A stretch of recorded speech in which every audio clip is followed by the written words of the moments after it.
First edition of Biathanatos by John Donne. I'm Adam Douglas from Peter Harrington, and I'd like to show you this special copy of a rather interesting work by John Donne. If we see opposite the title page here, it's inscribed, "For his much honoured friend, Mr. John Markham. Sir, I have sent you this book according to my promise, but my inclination to serve you, I make account, is above that. If by any discourse of mine it might seem otherwise to you, my words betrayed my intention, which is very much to be, sir, your most humble servant, John Donne." And it's signed down at the left here, or placed anyway, Covent Garden, October 1664.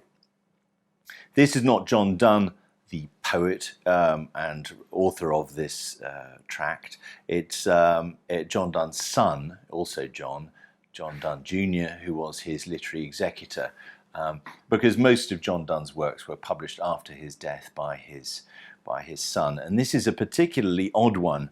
Again, if we look at the title page, if we return to that, Biathanatos, the Greek title, and then a declaration of that paradox or thesis that self-homicide or suicide is not so naturally sin that it may never be otherwise, wherein the nature and the extent of all those laws which seem to be violated by this act are diligently surveyed.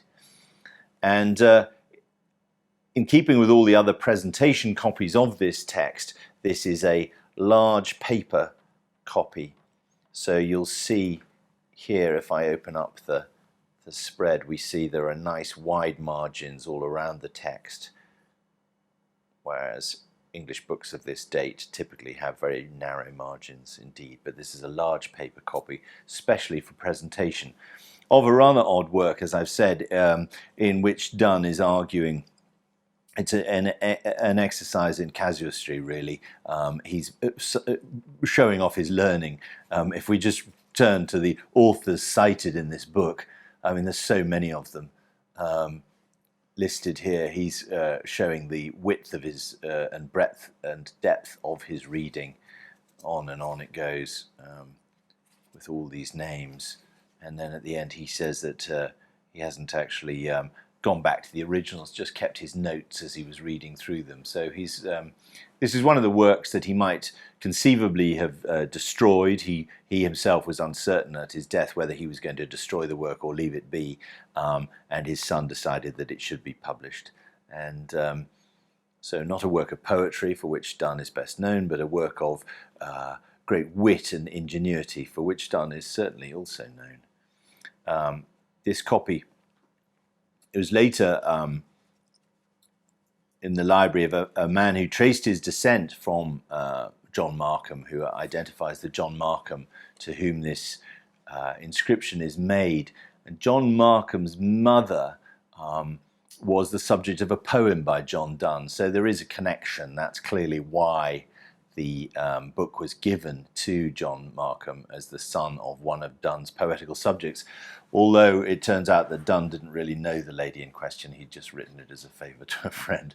But anyway, it shows how the patronage and giving gifts and how these presentations might be made in the 17th century.